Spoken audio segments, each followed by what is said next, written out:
Capítulo 19. El viento había perdido su helada fuerza, y todos los olores de la ciudad volvían a la vida. Y los mercados estaban llenos de flores. Sin pensar en lo que hacía, corrí a casa de Rogeta a exigirle que me dijera dónde vivía Nicolás. Solo le echaría un vistazo para asegurarme de que estaba bien de salud, para cerciorarme de que la casa era suficientemente buena. Estaba en la St. Louis, y resultaba muy impresionante, como era mi deseo, pero todas las ventanas que daban al quay tenían cerradas las persianas. Me quedé mirando la casa un largo rato mientras por el puente cercano pasaba un carruaje tras otro. Y supe que tenía que ver a Nicolás. Empecé a escalar la pared como había subido las del pueblo y me resultó asombrosamente fácil. Escalé un piso tras otro, mucho más arriba de lo que me había atrevido hasta entonces, y luego corrí por el tejado y bajé por la fachada interior hasta la altura del piso de Nicolás. Pasé ante un puñado de ventanas abiertas antes de llegar a la que buscaba. Y allí vi a Nicolás a la luz de la mesa donde cenaba con Janet y Luchina. Estaban tomando el bocado de madrugada que solíamos hacer juntos los cuatro cuando cerraba el teatro. Lo primero que hice al verle fue retirarme del bastidor y cerrar los ojos. Habría caído al vacío si mi mano derecha no se hubiera agarrado rápidamente a la pared, como dotada de voluntad propia.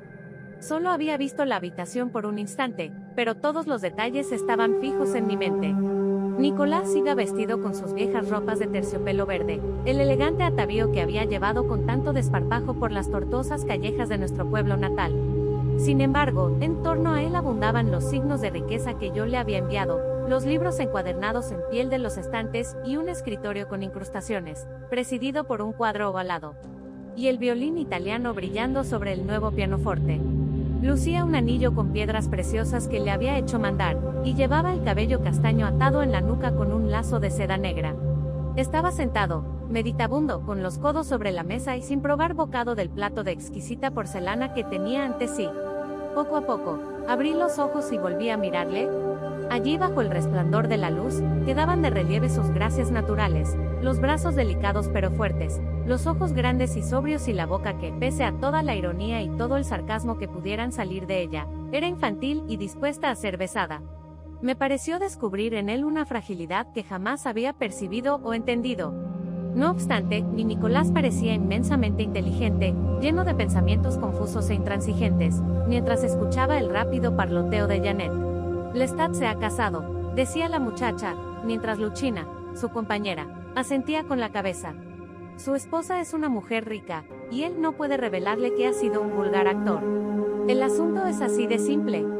Yo digo que le dejemos en paz, intervino Luchina. Ha salvado del cierre nuestro teatro y nos colma de regalos.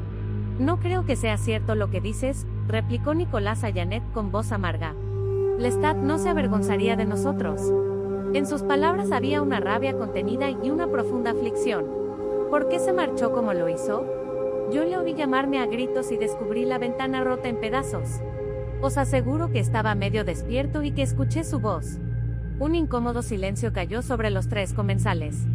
Las muchachas no daban crédito al relato de Nicolás, a su explicación de cómo me había esfumado de la buhardilla, y volver a contarlo solo había servido para dejarle todavía más aislado y amargado. Todo esto lo pude captar escuchando los pensamientos de los reunidos. Vosotras no conocisteis bien a Lestat, añadió entonces Nicolás con aire desabrido, retomando la conversación con sus dos acompañantes mortales. Lestat le escupiría en la cara a cualquiera que se avergonzara de nosotros.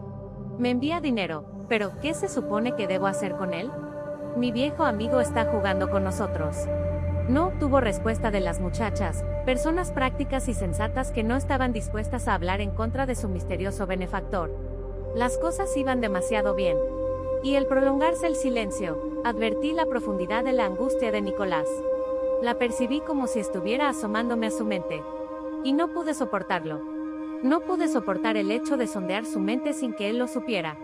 Sin embargo, no podía dejar de percibir en el interior de mi amigo un inmenso territorio secreto, más tétrico de lo que nunca había soñado, y sus palabras me revelaron que esa oscuridad interior era como la que ya había percibido en él en la posada del pueblo, pero que me había tratado de ocultar entonces.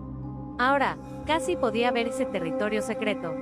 Y aprecié que existía realmente más allá de su mente, como si esta no fuera más que el pórtico de un caos que se extendía desde los límites de todo lo que conocemos.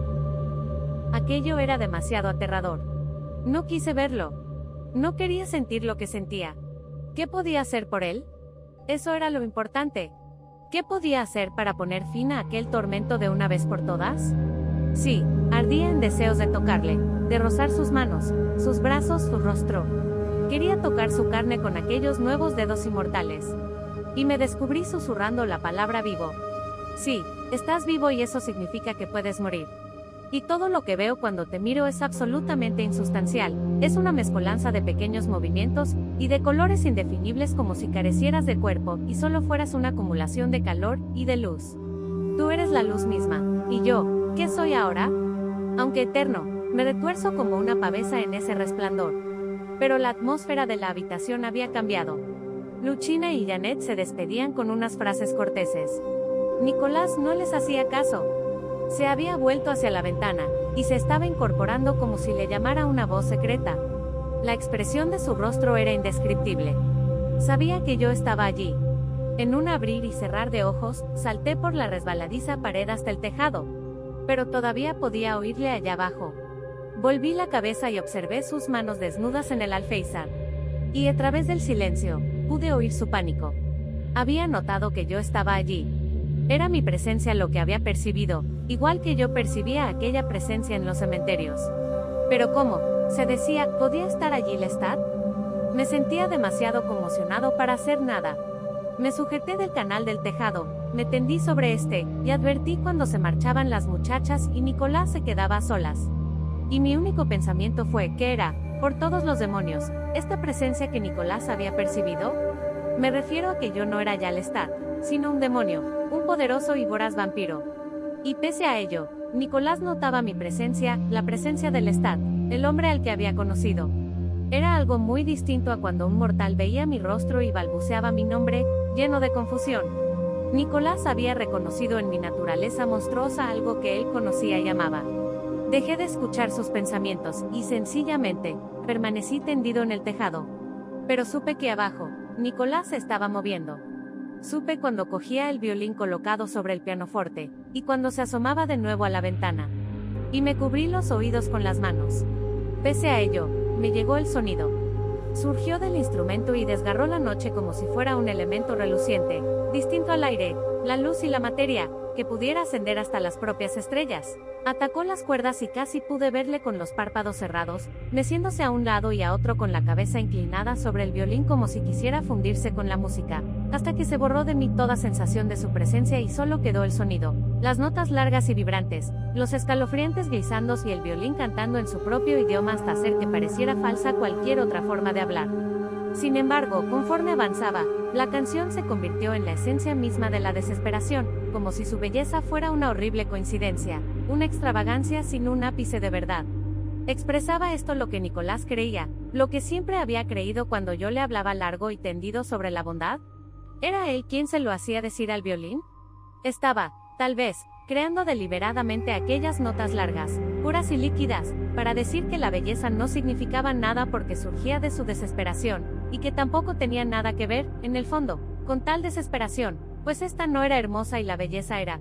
No supe qué responder, pero el sonido se extendió más allá de Nicolás, como siempre había sucedido.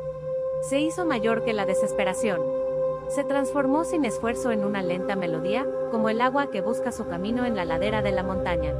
Se hizo aún más rica y oscura, y pareció haber en ella algo indisciplinado y rebelde, enorme y sobrecogedor. Permanecí tendido de espaldas en el tejado, con la mirada puesta en las estrellas. Puntos de luz que los mortales no habrían podido ver. Nubes fantasmales. Y el sonido penetrante y desgarrador del violín finalizando la pieza lentamente, con una exquisita tensión. No me moví. En silencio, entendí el idioma que hablaba el violín. Ah, Nicolás, si pudiéramos volver a hablar. Si pudiéramos continuar nuestra conversación. La belleza no era la perfidia que él imaginaba, sino más bien una tierra inexplorada donde uno podía cometer 1000 errores fatales, un paraíso salvaje en diferentes sin postes indicadores que señalaran lo bueno y lo malo. Pese a todos los refinamientos de la civilización que conspiraban para producir arte, la mareante perfección de un cuarteto de cuerda o la irregular grandeza de los lienzos de Fragonard, la belleza era algo salvaje. Era tan peligrosa y anárquica como había sido la Tierra eones antes de que el hombre tuviera el primer pensamiento coherente en la cabeza o escribiera el primer código de comportamiento en tablillas de arcilla. La belleza era un jardín salvaje. Entonces, ¿por qué tenía que dolerle que la música más desesperada estuviera llena de belleza? ¿Por qué tenía que hacerle mostrarse cínico, triste y desconfiado? El bien y el mal eran meros conceptos elaborados por el hombre. Y el hombre era mejor, realmente, que aquel jardín salvaje. Pero tal vez, en lo más profundo de su ser, Nicolás siempre había soñado con una armonía de todas las cosas que yo había considerado imposible desde el primer momento. El sueño de Nicolás no era la bondad, sino la justicia.